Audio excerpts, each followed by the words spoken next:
One thing Hit us up, would to you? discuss on it,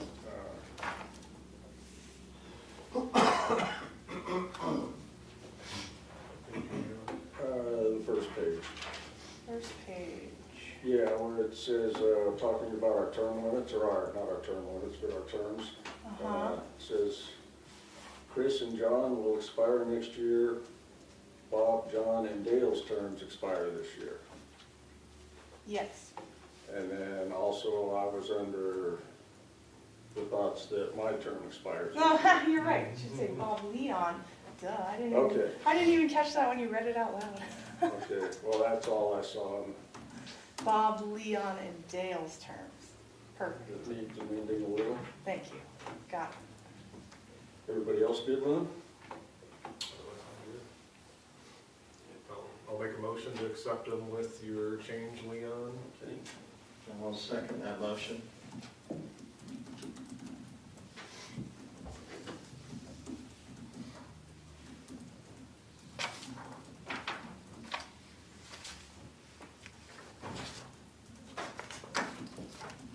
Okay, and after that, we're on to Title 17. Yes, so Megan's up. I would say we're still kind of in a work session format this evening. As you will recall, last month, we presented to you the draft of the updated zoning and subdivision regulations for the city, and asked that you spend the month reviewing and provide any comments, and maybe develop some what-if scenarios, or think of cases that were interesting from the past that we could use to, quote, stress test the code and apply it and see if it works, or if we need to change things. And so tonight, I just wanted to have a discussion with you all about it, and any comments you have. We can do some test cases, just think of anything unique, any not unique things that we could use as potential cases to apply to the regulations and see how they work. I just said the amendments constitute a total revision of the regulations with the goal to be a document that's user-friendly, to increase clarity and understanding, and ensure proper and thoughtful development in mills. The regulation should reflect the values and goals of the city's comprehensive plan and implement the plan and policies in a manner that's approachable and understandable. I borrowed a lot from the City of Casper regulations, as well as other communities in the state, with the intent to bring continuity across the various municipalities in our metropolitan area, but keeping the requirements in mills user-friendly, and encourage developers and citizens to view mills as a place where they can live, work, and develop property or expand their business. I included the spreadsheet that has the key changes made to Title 17. Again, it doesn't include everything, but I tried to be as comprehensive as possible, so in case somebody doesn't want to read 550 pages plus. And with that, I'll stand for questions, comments, and just general discussion. Oh, and the plan will be discussion and comments, edits tonight. Staff will take those and make revisions to the document, and present a final to you in May to recommend yes or no on adoption to City Council. I'll start us off, Sure. if you may. So the first item I had for discussion was in relation to child care facilities. Okay? When I was looking at that, I'm trying to reconcile the need to make sure we have a process, but also make sure we're not putting up unnecessary hoops for people that want to assist in that process. I think it's pretty well known that there's probably not enough child care, and child care, because of that, is becoming more expensive. So when I was looking at this, I see we have a notice period, zone, we'll call it, of 140 feet, needing at least 30%. And I guess I'm just trying to reconcile if that's too high, if anyone else thinks there should be anything lower than that, or if that's an appropriate amount of notice and people to get on board to put a child care facility in a neighborhood. So, I would just preface that with the 140 feet comes from the current Title 17. That's the notification standard distance in the current regulations. And then the intent is for the 30%. If 30% or more of the people notified protest or request a hearing, then the daycare, they'd have to have a hearing in front of you all. If not, then the daycare permit would just be issued. So good question, is that a good threshold, is it not a good threshold?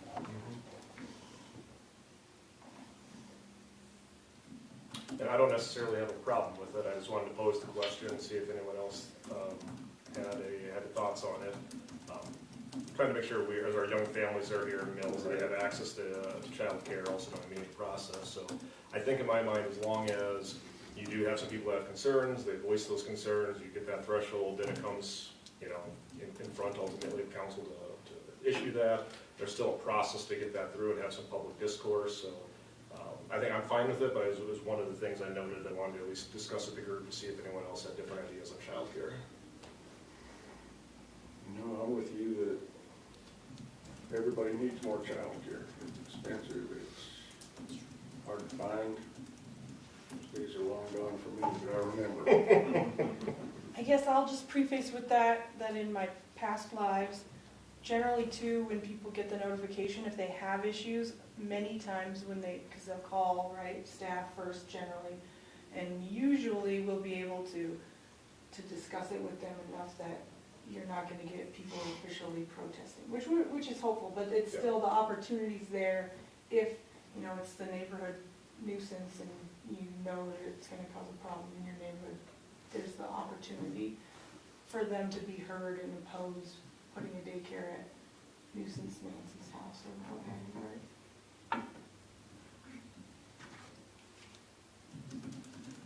Any other thoughts? I know, John, you've got something. Yeah, I had something else, but I don't have any other comments on childcare. Can I interject? That came up in the legislature, and one of the questions was how many different employees based on how many kids can be in the house, which would create more cars or more vehicles in a permanent time frame instead of just dropping and picking up your children. So that was one of the concerns. So we define the daycares by how DFS does with a family child care center, family child care home, and child care center. And so like a home is only allowed in the residential districts, whereas center is only allowed in the commercial districts. So the type of daycare would be limited by the zoning district in which somebody wants to do it. So a child care center is like 17 or more, or a really high number, where a family child care home is the fewer ones, and so that would dictate how many people or how many children they could have, and probably the ratio of how many employees to kids they have to have. So the 140 feet is regardless of the type of child care center? Correct, that's just our notice distance. Minus I put minus right of way. I've always minus right of way, because you don't count a 60-foot wide road and now you're only noticing so many people. Where if you take out the road, you'll get a little more. And people like to be notified, right? Yep. They always complain sometimes. Okay. Okay. Okay, any other thoughts on other subjects? So I sent an email this afternoon on a couple of comments on the summary changes, and I wanted to address two of them. There's only two that I wanted to address, rather. The first one was on the second page of the document called Summary of Changes. Item number 14 under building standard, or buffering standards, rather. So I haven't had a chance to fully dig into this, Megan, so maybe you can answer some questions in regards to this. But it appears that on that table, so it looks like what we're doing is we're listing some things of what we are potentially doing on the first column. Is that, or what we currently have in the zoning? So you're on my summary of changes document? Yes. So what is the first column? Does that define what we... The first column is saying what the proposed amendments, which is in the actual regulations here on page 128. Okay. Is the table 40.30-1, And that has all of, so that's our buffering requirement table. That's after it's been revised? This is in our new regs, yep. Okay. So in the new regulations, we have buffering standards, and it goes off this buffering table on page 128, 40.30-1. What page is that as far as the PDF goes? Oh, let me grab that for you. And you should, oh, you guys don't have computers, I forgot, sorry. One second.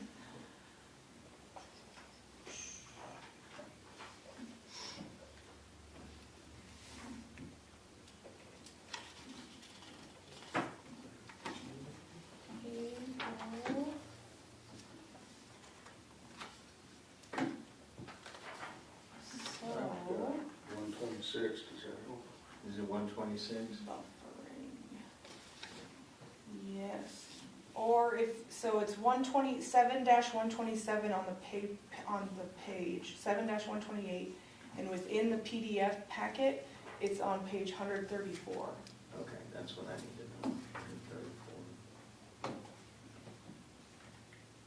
Okay.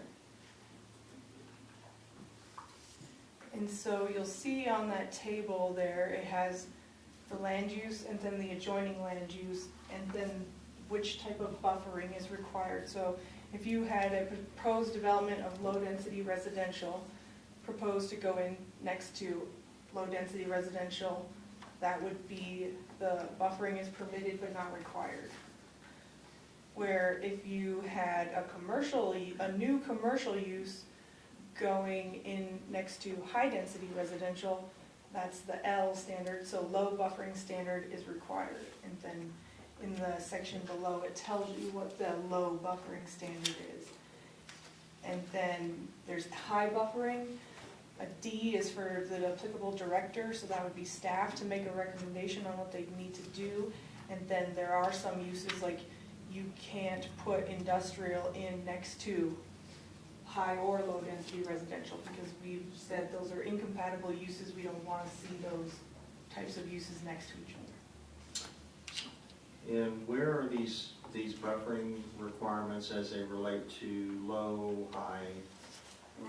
Right on the next page. So if you keep going down onto page 135, it just says the chart above establishes which buffering standard applies in each particular case.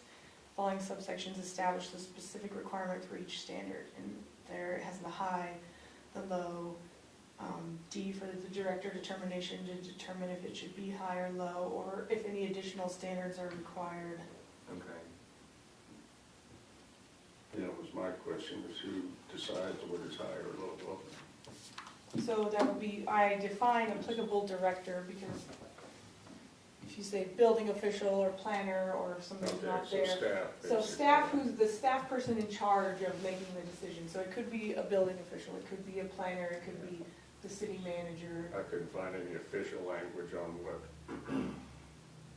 what determines, but So in our definitions, we define applicable director as the city administrator, building code official, city planner, or designee for the use.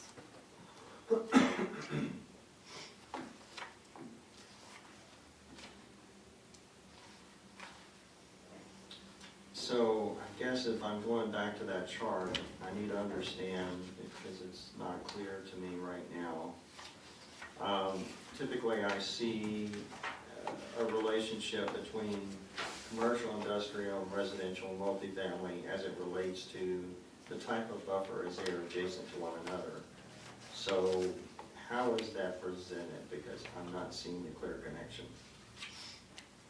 Oh, is it under each title, like commercial, then it puts down what those are? Yes, so the chart is intended to be, the land use is in the blue bolded box at the top of each category, and then the different types of uses it could be going next to.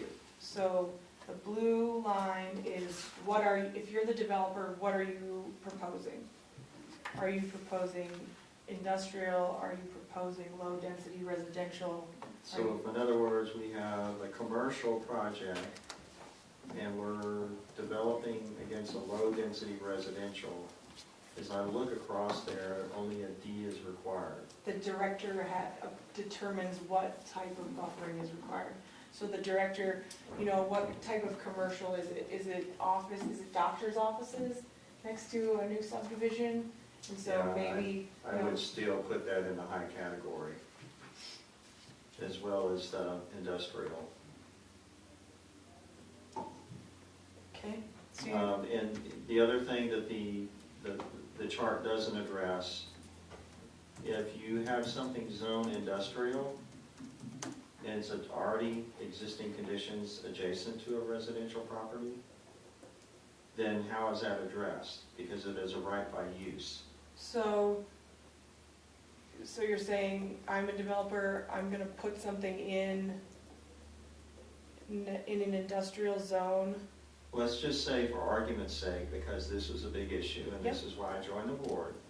So let's say that the lot where Lisa Burge developed those storage units, let's say that they're vacant. It's a, okay, it's Now, a it's vacant. right by use, of whatever that is, let's just say it's right by use industrial. So it's a vacant lot that's already zoned industrial, Correct. okay? And they want to put in those storage units. What kind of assurances do we have in the zoning code that will prevent them from shoehorning it in there without a landscape buffer? This chart. So even though they're allowed to, we have the issue, we have to deal with it because it's already zoned light industrial, or, you know, it's Right. already zoned industrial. We Okay. can't force them to change it, right? But it's right next to the neighborhood, and now somebody wants to establish a use, part of their zoning certificate, and establishing whatever use they choose, they have to meet the buffering standards. Okay, so why would that not fall under the H category? Why would it not fall under the high? Yes, If they're doing industrial next to residential?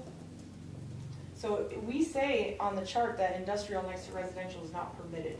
right. But I agree with those situations here because it's already There needs to existing. be some clarity, I would say, somewhere that indicates there's assurances of a buffer, is the point I'm trying to make.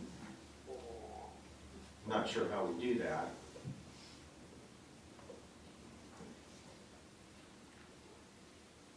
Are you, so maybe you want stronger language, because on page 133 above that, it's minimum land use buffer requirements.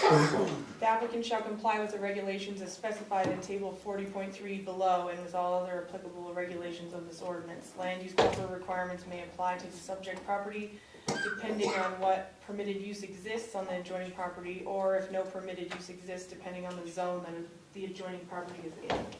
So this section is required for all new uses being established. You have to meet the buffering standard. Okay. And again, I'm looking for that, that's on 133, page 1? Yes, Of the 133. PDF. Yes, page 133 of the PDF, page 7-127 of the paper document. Is it, It'd be 40.30 prin 4.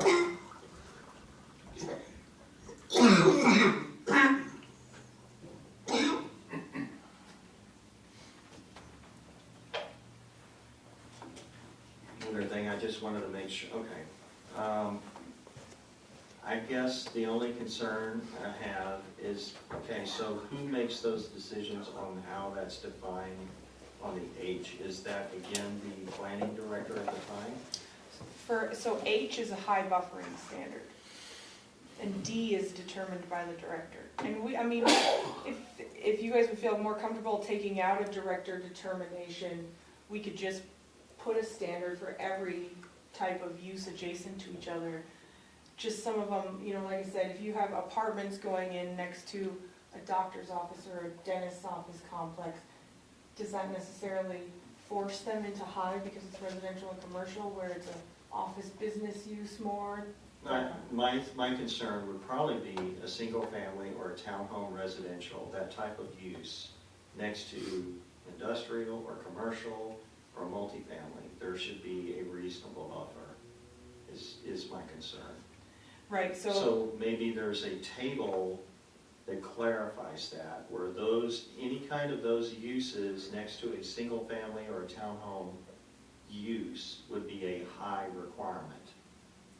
And so I guess I think the table says that, but Well, the So- only thing that I'm concerned about is if there's an existing property that's zoned as such, does that mean, again, even though it's an existing use, and they want to be able to put in a storage or a warehouse, they still, they still have to Yes. meet the high requirement? yes, because they are a industrial, so say it's commercial, because we have storage unit, so we'll say, because industrial, I don't like using the industrial example because we say generally that's not permitted.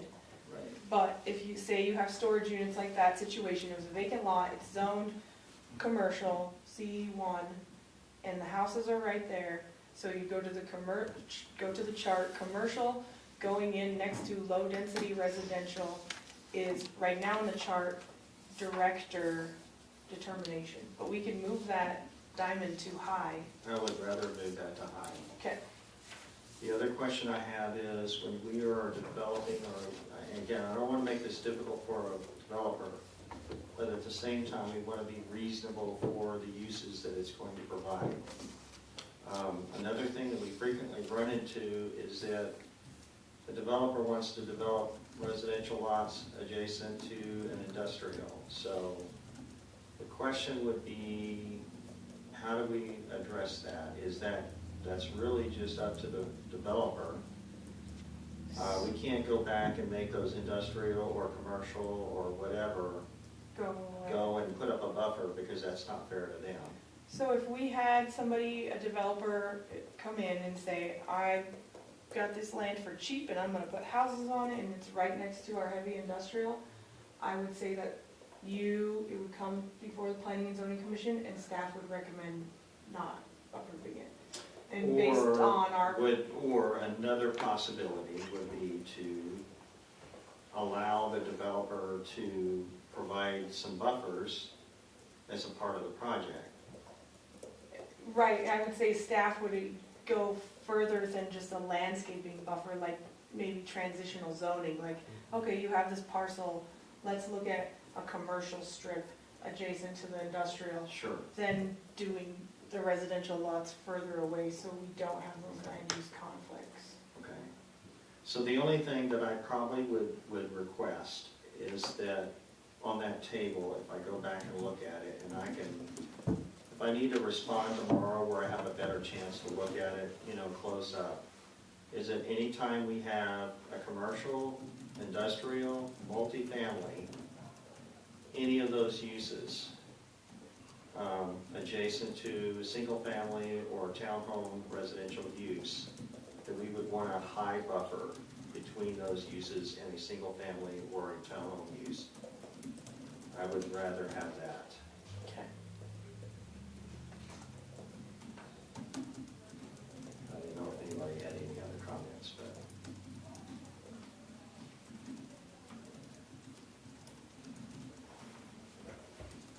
No, I mean, I'd be good with that. Now, the only director bullet we have in this table right now anyway is that one with commercial next to low density residential, so. So maybe I'll just remove that. Yeah, so I wonder if we're proposing to move that to a high buffer, we would really just take the discretionary use out of this table. Yeah, I would agree.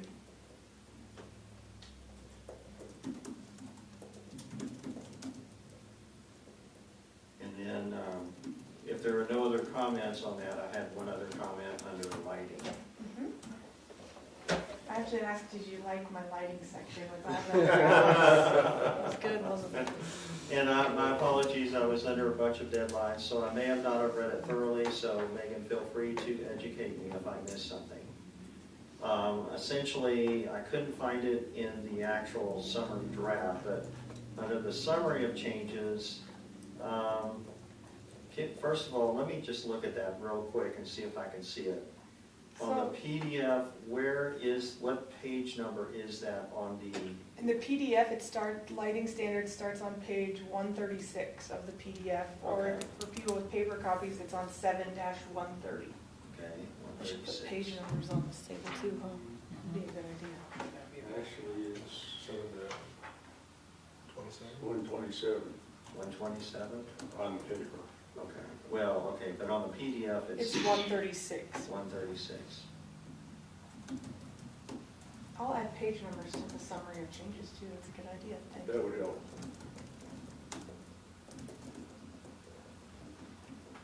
Page numbers in section.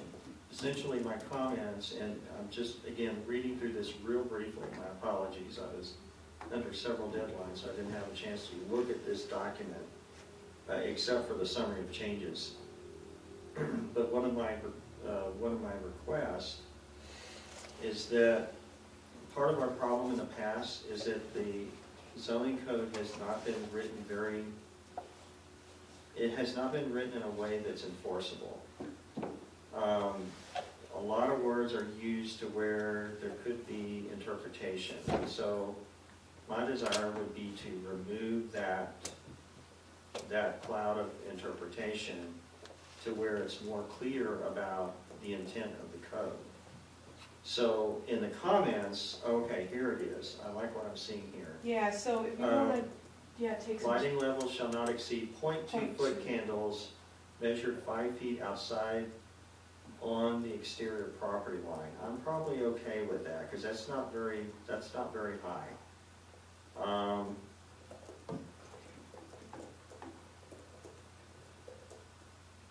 The only thing that I want to see, I do see a little bit under general requirements 3C about the lighting heads, but there is a significant problem with these wall packs where they're not shielded. And even though they're 1,000 feet away from a single family home, they really light up the sky. And in some cases, you know, people like, there's rare people, but people like my wife or others who have very sensitive issues when they're looking out from their deck, it becomes a nuisance. And so the only other thing I probably want to put in there on the general requirements is that wall pack lighting should be shielded. Because I'm not seeing that right now. Just specific to wall packs? Yes, all wall pack lighting should be shielded. We do say lighting fixtures shall be of a type or adequately shielded to prevent glare from normal viewing angles. What letter is that? That is under 3I. Okay, that's why I miss it, it's down here. So it's on the next page. Mhm. Okay. And then there's a specific section, section 5 is lighting standards for uses within 50 feet of residential zones. And then I put a whole table in there of yes and no light. And that's my good reasoning for the why it's longer too, because I put a lot of pictures in. Here it is.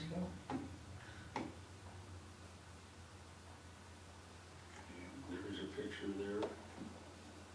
And then unshielded and all under.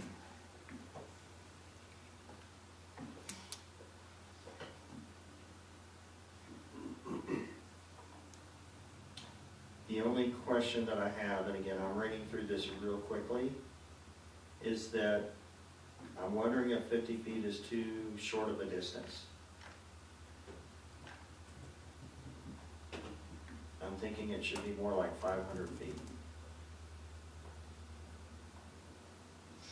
Because you have industrial and commercial districts that can really light up an area development-wise, but they could be, you know, they could be less than about, 100 feet, and it's still, well, okay, let me ask you this question. I apologize, but it's just really important we get this right. On the issue where we have the foot candles, sorry, what was that again, 136? 3D.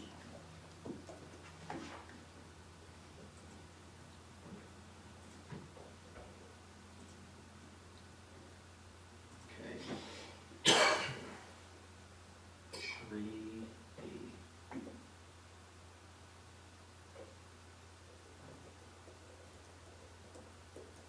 See, because 3B in my, Oh, 3D, 3D is a dog. yeah, because 3B, even the wording in 3B is, what does harsh mean? Avoid harsh contrast. That is subjective. 3D. So this 3D applies to all properties of commercial, industrial, and multifamily regardless of where they're located. It applies to everybody. Okay, so why do we need the 50 feet distance then? If 3D is the standard? Within 50 feet of residential districts was just an added layer of protection for residential subdivisions from lighting issues. Okay. I mean, if we're just gonna have that added protection, I still feel like that distance needs to be more than 50 feet. That's not very far. So you'll see in that within 50 feet of residential zones, it limits the height of the pole to 15 feet or 17 feet above grade. Well, I And- don't, there is lighting technology that allows high poles that restricts foot candle illumination within a certain distance. So I don't think that 500 feet distance would impact a developer to put in 15-foot poles. You can still do that. They're just responsible for putting in the technology of the lighting of those lenses, of those fixtures, to make sure that the foot candles are distributed within the area within the property line, and still meets that 0.2 foot candles, which I've seen it all the time, even when I did multiple submittals with planning and zoning commissions in the past. There's a photometric lighting plan that electrical engineers typically provide that shows the foot candle calculations as those lenses are attached a certain height above the parking lot. So by maybe something that we should require, and again, I mean, we're talking, back then it was like $500, $800, it might be with inflation, crazy inflation, $1,200 to be able to have a lighting engineer do that. I think that's reasonable. So we should be able to probably check that with a photometric lighting plan provided by a licensed, lighting electrical engineer. But the distance of 50 feet is really minimal, marginal. And if we're gonna put that in to begin with, I frankly think it should be more like, I think it should be probably more like 300 or 500 feet. But that's just me.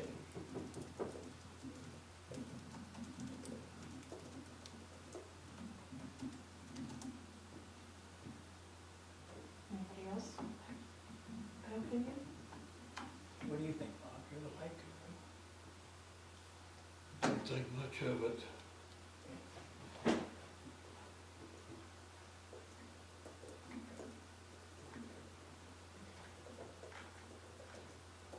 And there's the section 4 is to, when you have to turn in a lighting plan and what they have to include. But yeah, John, if you want to, we won't bring this back to you again for another month, so when you guys have time, if you read it more in depth and have more comments, just shoot them over to me or call me and we Okay. can go over them. I'll do that.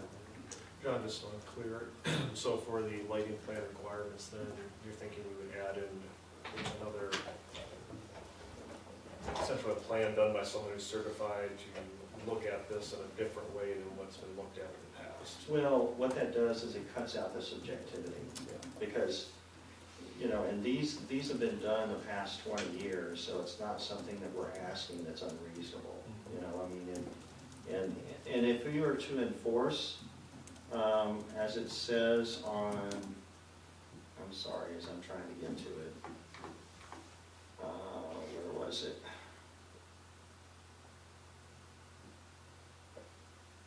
No, it's on the next page. So if we are to enforce general requirements under 3D on PDF page 136, we want to be able to see if indeed the lighting levels do not exceed 0.2 foot candles measured 5 feet outside an exterior property line. I could live with that. Other municipalities do it right at the property line. it's like, well, okay, it's okay if it's a little over. But, yeah, I think that's reasonable, so in order to be able to enforce item 3D, I think we should require a developer of a major commercial or major, industrial, or even a multifamily project. Typically don't put in those kind of lights, but anytime those kind of lights are put in, it's pretty easy to be able to look and objectively see. There's no subjectiveness about it. And a lighting photometric plan of the lighting foot candle calculations as it relates to the property line. So I think that should be implemented. And so I'll get with you, Megan, in regards to the wording. And obviously, it doesn't have to be, I just want it to be enforceable, that's the thing. Right. And, clearly, if they have that information, there's not going to be any question, well, is it really that or not? So I'll look into that and get that information to you. But that's the only other concern I have too. And again, I'm sorry, one more time, I may be repeating myself, but 3D applies to all conditions as you either have a commercial, industrial, or a multifamily adjacent to a single-family residential or a townhome condition, correct? So the section starts with, the purpose of the section is to regulate exterior lighting in order to avoid unsafe and unpleasant conditions as a result of poorly designed or installed exterior lighting, discourage excessive lighting, regulate the type of light fixtures, lamps, and standards, and protect adjacent properties and residential units from the adverse effects associated with non-residential and multifamily exterior lighting. Lighting plans required for all new multifamily, commercial, or industrial development or redevelopment. The section does not apply to residential subdivisions or individual dwelling units with the exception of common areas. Common areas include but aren't limited to open space, pathway, clubhouses, parking lots, and play areas. It's not applicable to street lighting in the public right-of-way and doesn't apply to lighting necessary for emergency equipment and work conducted with the interest of law enforcement. That sounds good. The only other question I have is on 3I.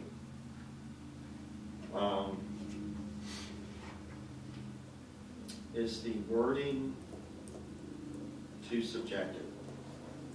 Lighting fixtures shall be of a type adequately shielded to prevent glare from normal viewing angles. Why could that not just be replaced by all fixtures shall be shielded to prevent disbursement of lighting beyond the property line?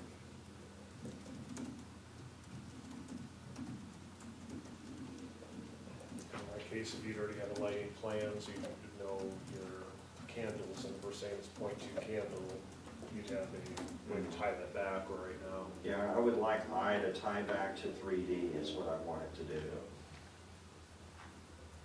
Because I don't want normal viewing angles to become a subjective issue for an argument, if that makes any sense. Okay.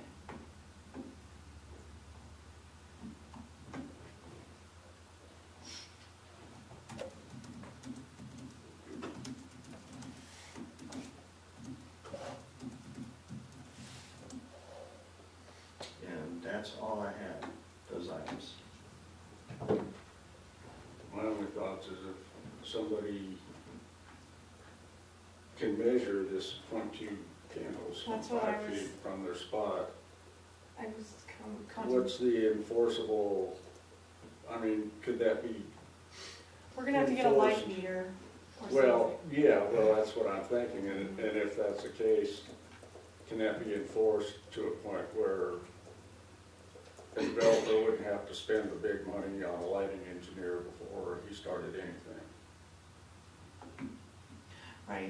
Right, so right now, we don't say the lighting plan has to be completed by a lighting engineer. It just Right. lists what information they need to provide, and this is copied, a lot of it from Casper and the old Yellowstone Yeah. district stuff. So I didn't wanna get too excessive in saying you have to have a lighting I engineer. guess what I can do, Megan, let me do some research on this. Because I'm obviously still working the development industry.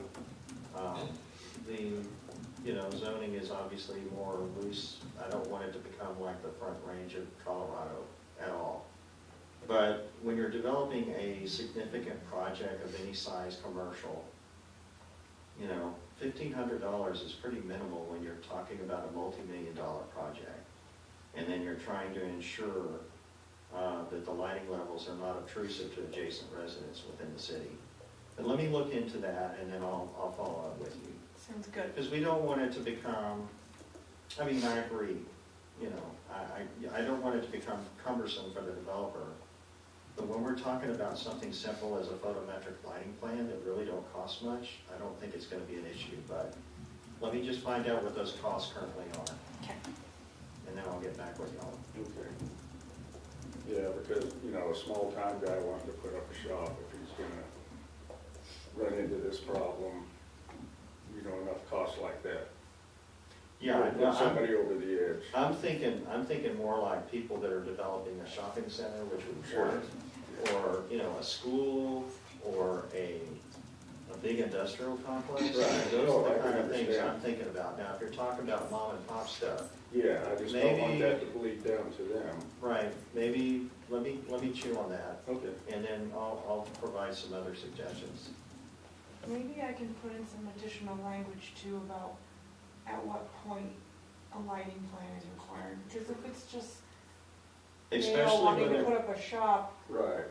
And it should still, well, I mean, and it could be defined for, you know, a budget, a project budget of, I don't know, so many dollars, but I don't think I've seen that, but I'll have to look into that. I can find some example language we can Yeah. put in where, because, you know, like the subdivision plats where I've made it where a preliminary plan is not required until you have 10 or more lots. Because yeah. we've had issues with that where I get a preliminary plat when maybe they really didn't need it, but when we do need a preliminary plat, they're not submitting it. So putting it in like a standard in there of when Yeah. you have to submit a photometric lighting plan, when, that kind of thing. Although I do feel like we still want to keep all wall packs lighting to be shielded. Oh, I agree. I All don't the believe there should shielded. be any open wall pack lighting. I guess I'm just going, when we're gonna require, you have to submit a lighting plan.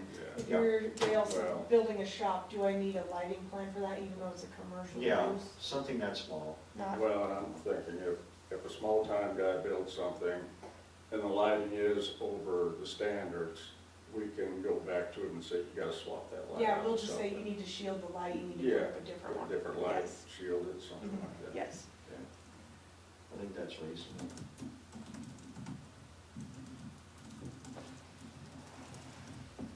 Any other comments?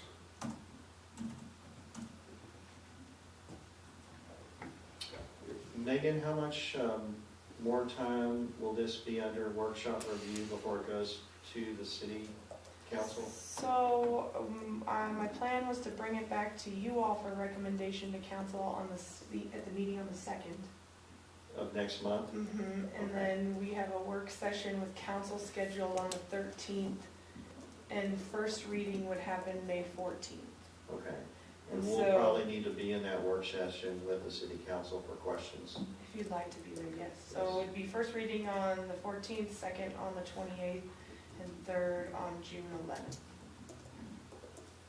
And then there's a hope that we'll start the new fiscal year and if we get any new planning commissioners, a new Okay. set of regulations. So I'm to sorry, start. can you repeat those dates for the first, second, and third reading? So first reading would be May 14th, second, May 28th, Okay? and third reading June 11th. Okay, thank you.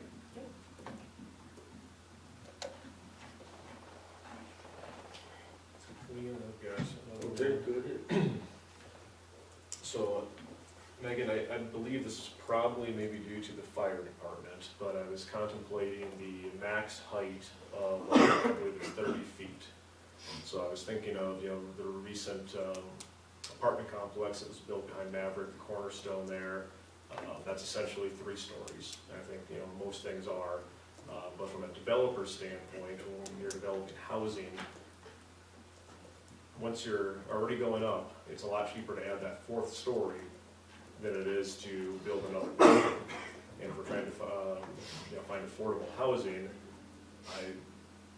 part of me says, well, unless there's a good reason we can't go more than 3 stories, maybe it's feasible to allow a developer to build an apartment 4 stories, knowing that we can get more affordable housing at a lower cost. My guess is that maybe our equipment doesn't go higher than that. Is that where that comes from? No, it was just, Chris, what is the general height on a 4-story building? Do you know? Oh, offhand, We should just. probably 48, something like that. That sounds about right. So, I have the R3 is 35 feet max height, and that would be where the apartments Yeah, would we got go. 35, so it's 35. I'm sorry. So should we go, we can go up. Yeah. What was Jackson proposing for they were gonna allow 4th story? I should look that up. Yeah, and if we are gonna go 4, if it is a fire code thing, the thing I was thinking, and once again, then this becomes a value proposition for the developer, but, you know, if you're gonna go above or say our equipment can reach for fire concerns, do we then have to put in an interior sprinkler system? Well, by code, I think it's Is it required. required? That'll all be in That Kevin's by work. code, it's required, Kevin, you can correct me, but I think once you go above 3 stories, you have to. And actually, I think residential period, when you have multifamily, beyond a certain number of units, you have to have sprinklers for any new development. Theoretically, yes. And also it's structurally, most of the structures for 12 and 16-inch on center studs only goes up to allowing 3 stories. So it's not just what our fire equipment can do. So you couldn't take a regular 2 or 3 story house and say, oh, Sure. let's rip the roof off and add a 4th story, Yeah, because structurally it wouldn't support it. exactly. So, but yes, once you get so many units, you have to do a fire suppression system. I'm sure the fire department has a lot of say on this. I mean, Mills, to my knowledge, doesn't own a ladder truck. No, they don't. Yeah. That's, I think when the fire department's gonna have the final say on that. Well, generally, when you submit for a building permit, and Kevin can correct me, but the fire department of the local authority having jurisdiction ultimately has the final say. Yes. There is wording in the code that indicates that, so Mhm. it'll go through the planning department and the fire department through the city before it ever gets to a building permit. Mhm. Yeah, and anything, our thoughts here aren't gonna matter a lot when the fire chief steps in. Right. If I may approach you guys, Chairman, Sure. and I'll address it to you, but you're right, you're both right actually in the context. Like, my question would be then, so yes, not only do we not have a ladder truck, we only have one for the county, so we depend on Casper ladder truck. I think we're all aware of the water issue in the last apartment building, you know, so it's an infrastructure problem more than anything. So my question then to Megan would be, maybe we would want to put language in here that upon updating the infrastructure, so water storage, water lines, because right now we don't have the water lines to sustain another apartment fire like that. That maybe once that infrastructure is updated, the hydrants are updated, we could then look at allowing that 4th story, because I agree with you, we need that, the residential low-income type housing. I think that's a good idea, and it'd be just the 3 readings and updating the rules to the height limits in the R3 district. And I was just looking when Jackson was doing those hearings just last month, that's what they're proposing to amend their zoning regs to allow for up to 48 feet. So the height limit would be 48 feet Yeah, to have a that's- 4-story that makes sense building. for a 4-story. And just to clarify with Mr. O'Hearn, you said that we do require fire sprinklers for like the apartment complexes? Well, as long as they have a 2-hour firewall, not in the single family, like the 4plexes that are being built now, Mhm. but whenever we go higher than that, Okay, it would require a sprinkler system. Yes. The okay, current codes require all residential, but we've amended that out of the 2021 IRC and IBC. okay, because we talked about that last week, didn't we? Okay, thank you for the clarification. Appreciate it, Yeah, thanks. thank you. Well, if nobody has anything else, I'll go to my pet peeve. Okay? Annexations. Years ago, when the city of Mills annexed where I live in Mountain View, we dearly wanted to be part of Mills because our water, sewer rates were out of the roof, and, garbage, everything.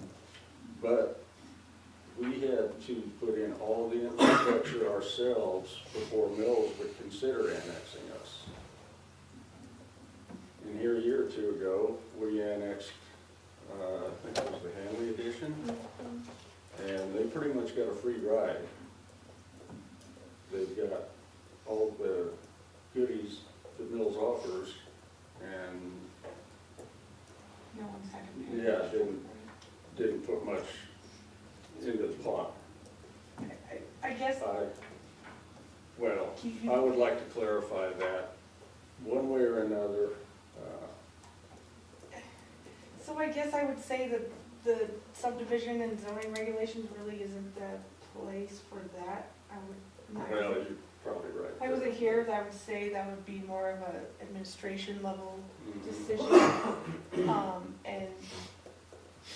And that the city had a different administration at that time, but, you know, why a local improvement, LID wasn't, you know, looked at for Hanley Acres for Mhm. everybody to contribute and the city, as Casper does. I know they've done LID, local improvement districts, Yeah, all over. I did, just because Title 17 right now doesn't have great clarity on the process and procedure for annexations, so I tried to follow statute as best I could, but making sure that the annexation report is submitted and adequately reviews the impact of annexation on the city. That's probably the best we can do within the rules. And yeah, well, explaining to people what they're getting, what they're not getting, entire terms of services, because Yeah. everybody should look, that's being annexed, should review that annexation report when it's completed. okay. Yeah, because, I mean, it cost me many thousands of dollars to join Mills. And so I think there ought to be something set in stone. I guess that's something that council's gonna have to tackle, but I would like to see clarification there. That just left a bad taste in my mouth when they got to roll right on in with their dirt roads and Yeah, old sewer and water lines and all that.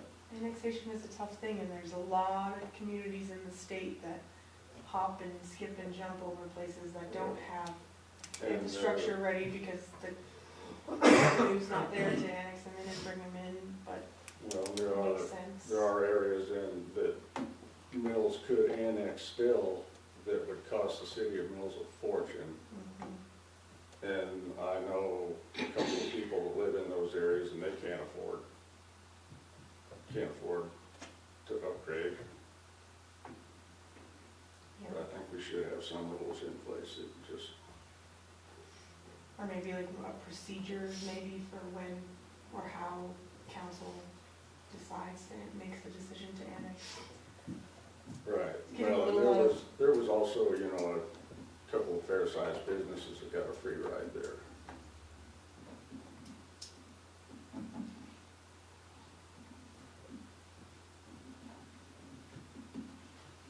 I do not disagree. It's getting a little out of our wheelhouse though. Yeah. A little out of our level, above our level, above our pay grade. Well, it just, when I read that, it just put a little burr in me. Noted. Duly noted, yes.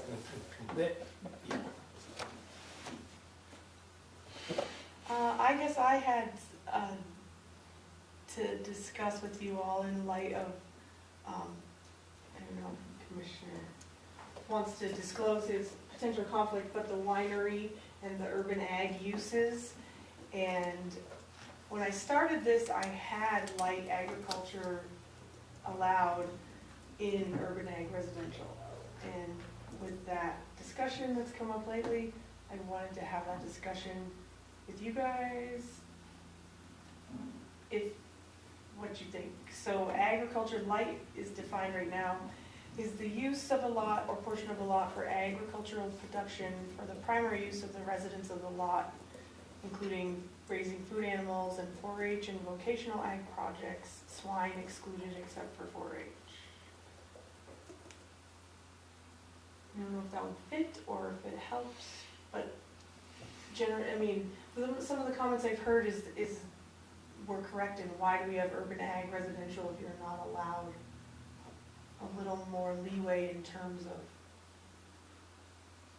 what you do out there, having animals, having whatnot. I don't know if anybody wanted to have that discussion or not. A Generally, greenhouse, if somebody wanted to come in and have a greenhouse, I mean, we're not selling out of their greenhouse house. isn't usually a problem, isn't usually the issue regarding livestock versus the amount of acreage of the lot that they're proposing? Right, and so in the accessory uses, we do define how many animals you can have per acreage Okay, in urban ag. right.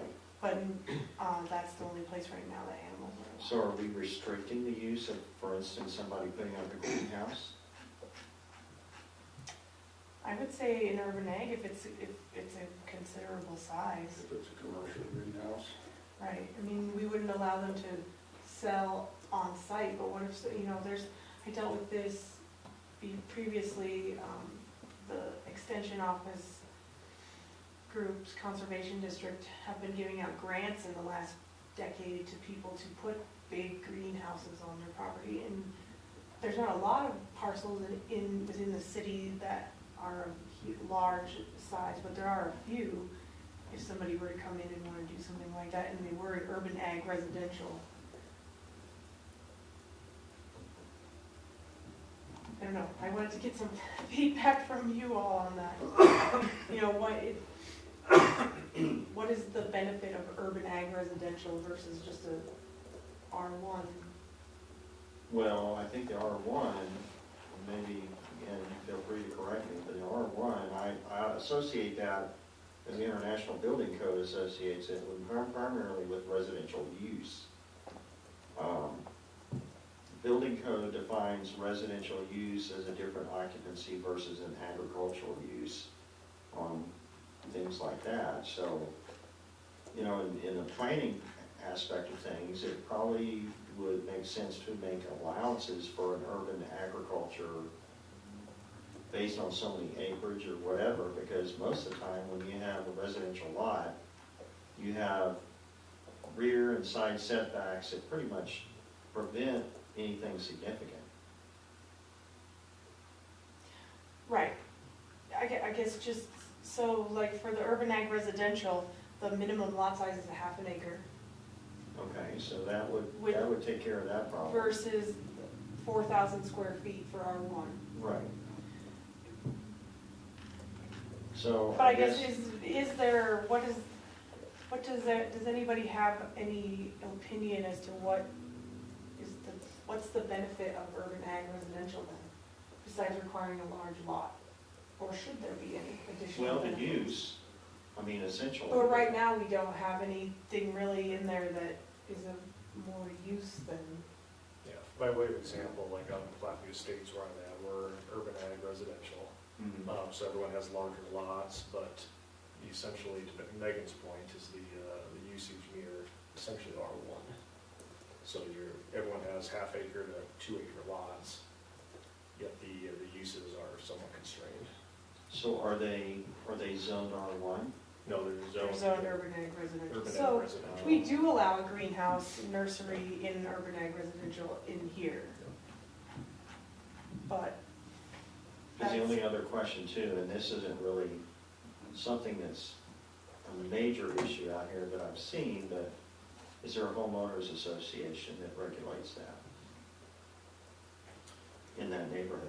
Well, in that particular neighborhood, yes, we have an HOA that has recording covenants regarding certain things. For the most part, they pretty much allow, if, for example, I don't have a copy of it, but you know, for chickens, for instance, they just essentially mirror the city so you can have chickens. But it doesn't allow, the covenants don't allow like swine or actual horses, so they can decide they don't have things like that. Right. Does agriculture have to be animals? Can it be foodstuffs, that's, And that's what. like corn, Yeah, that's what- like grapes? mhm.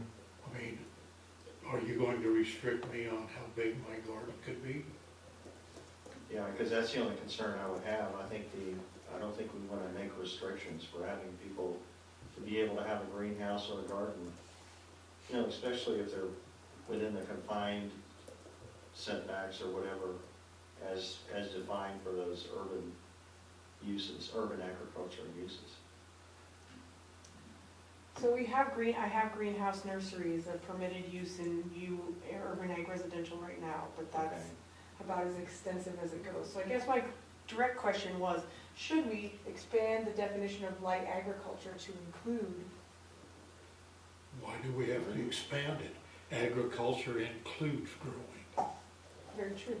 I guess my definition right now is just so specific to about the 4-H vocational stuff. Well, do Just we to be need to clear. clarify that? I guess that's the only question. Right, that's If what there's a conflict, I would say I there's a would say maybe we conflict, include uses like greenhouses or gardens. I think that's reasonable. but- Okay. You know, if you could outgrow your land real quick, you know, you see people that have 5 acres think they can have 5 horses.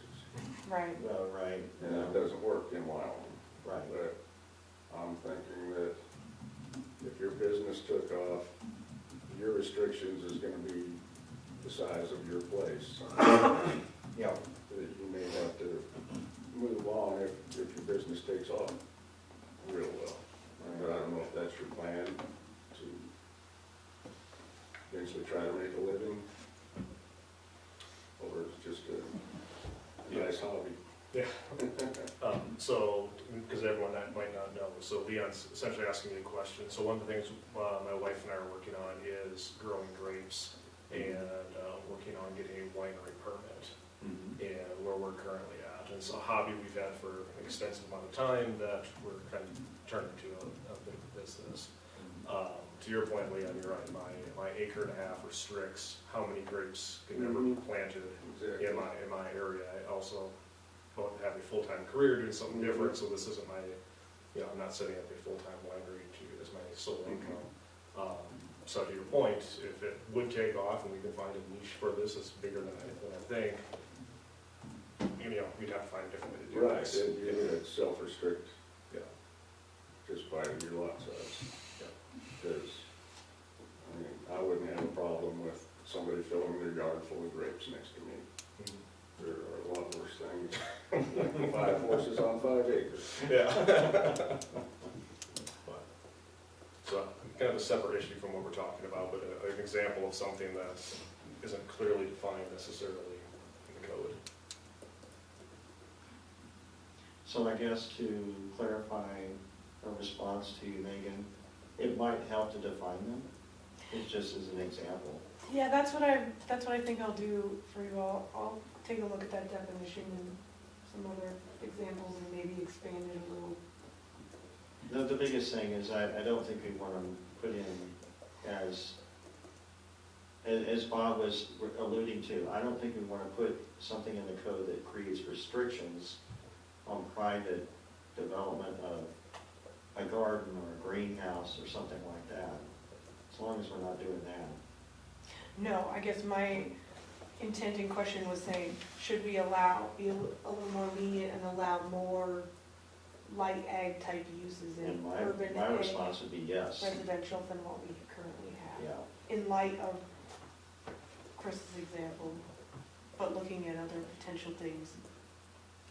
Because really, right now, the only major difference in UAR versus R1 is the lot size. And what's the point of having UAR if there's no real difference in the type of uses that can occur there, so.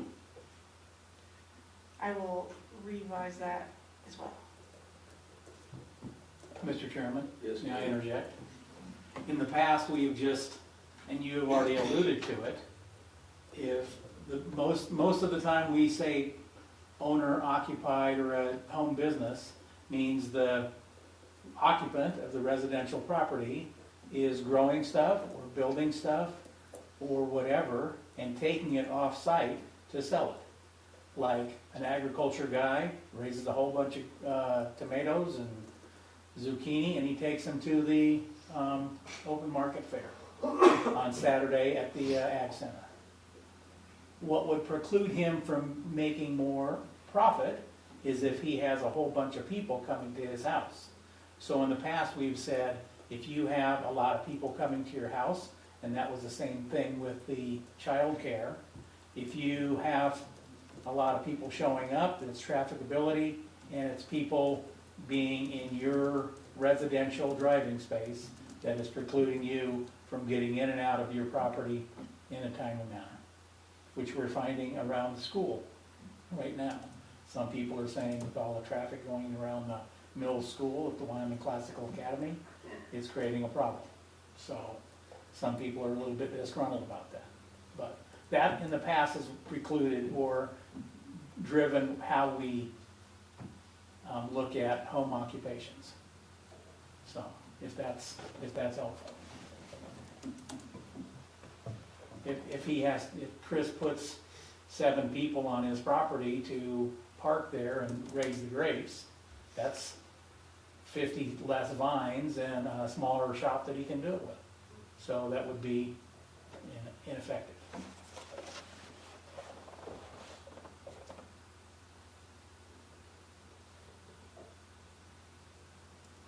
Anybody else? Any thoughts? Kevin, just to clarify your comment though, for the Wyoming Classical Academy, they are actually putting things in place in regards to traffic to alleviate congestion. Correct. Yes. Yes, so the traffic study was completed on that and Right. mitigation, Because I remember reviewing that during the PNC meeting, and so it Right. seems like we're addressing those concerns. Yeah. and we are, I think there was just some misinformation out there on that. But there was mitigation recommended in the traffic study to mitigate the impact of the school on the infrastructure, the streets in the area, and those are being implemented with their site plan review. There was some confusion on the turning lane and how that would queue up, and give my understanding the queue would be on the school property as Right. opposed to on the sole road that goes in and out. Exactly, yeah, because that's the way the site plan was shown. Yeah. In the site plan, we actually worked with the school representatives and extended the drop-off line, that area that was being paved at the first phase, and so. Yeah, that wouldn't be a problem at the new school. It's presently a little Oh, bit of a concern at the current school. Is different license plates that came in here that haven't been around this school when it had 6 grades in a kindergarten. You think it was bad now? I can only imagine, because I go down there sometimes when school's about to get out and they're lined up Like I for say, blocks. we've had a lot of move-in that doesn't understand that that used to be a public school. Yeah, And the amount of people that were there were twice what they are now.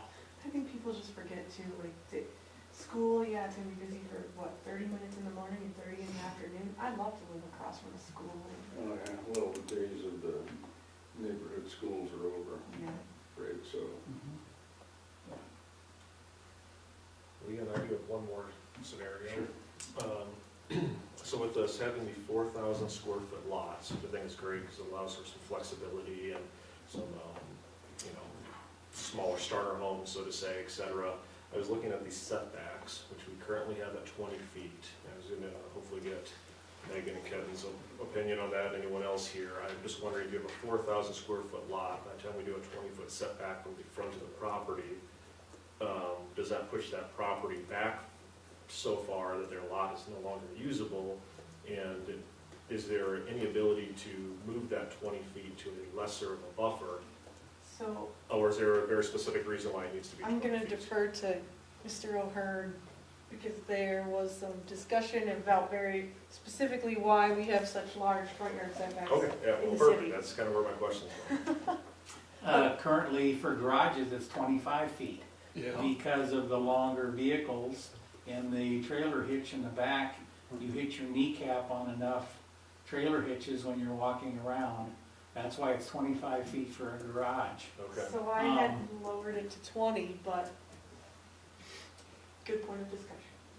That's why it's been 25 feet in the past. okay. If it's now 20 feet, and it's 20 feet presently for, in Lower Mills for modular homes, for mobile homes. It allows some people to be able to pull off the street and, park their cars in the front of their house. Yeah. that's where that 25, or that's where the 25 feet came from. Yeah. And so I reduced it to 20 in pretty much all the residential districts, but you make a fair point, so. Well, but that is the trade-off, I guess, is what we have to account for. If you're gonna have a smaller lot, you are gonna need somewhere to park. And if we do allow something smaller, is there gonna be room for that, even if it allows them an extra 5 feet in their backyard, right? So I guess part of me says if you're putting a house on a 4,000 square foot lot, you also expect to have a small backyard, right? So Yeah. maybe it's fine. It was just, when I was trying to do the math in my head, I just realized that it doesn't leave a lot of room other than just for the house, which is maybe by design. And I think that's been part of our discussions in accommodating, you know, smaller houses, smaller yards, and that's what people, you know, the population aging doesn't want a large yard to take care of, or the college kids are looking for places to live. They don't wanna mow the lawn, but they want a place to rent, so, but there are trade-offs, Yeah. but there. I built a 2-car garage one time, and some of the people looking at it said, no, the garage is kind of small. And I go, it's a 4-car garage. They go, what?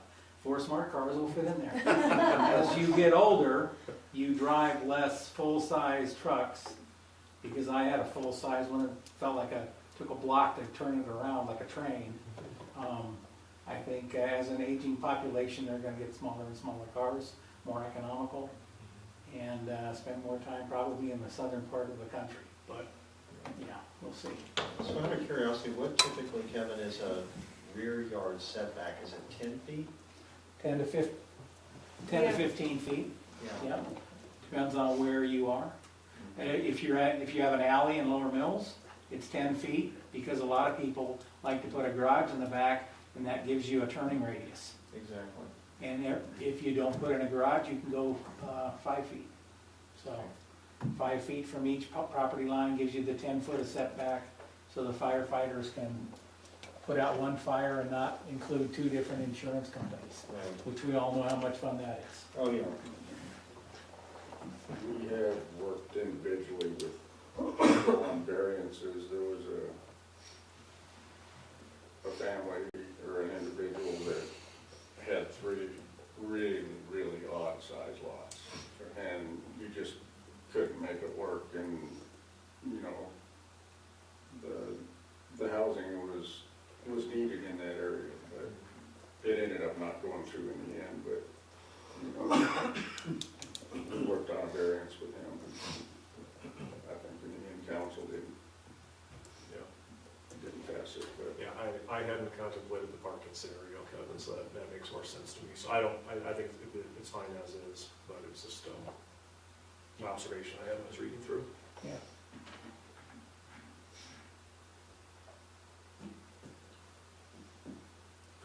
Anybody else with any thoughts? Bob, we're ready for your list. No list. No list? Okay. Nobody with anything?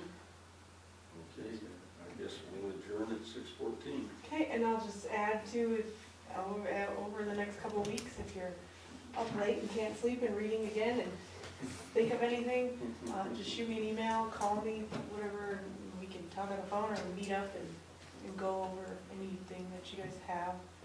And then we will have a meeting next month. We'll have an annexation plat and a subdivision plat for sure. And we may have a couple more, but we'll see. I will not be here next month. And Bob and Leon, if you are planning to re-up, you need to get your applications into Sabrina ASAP before the end of the month. Okay? Bob, Leon, and Dale.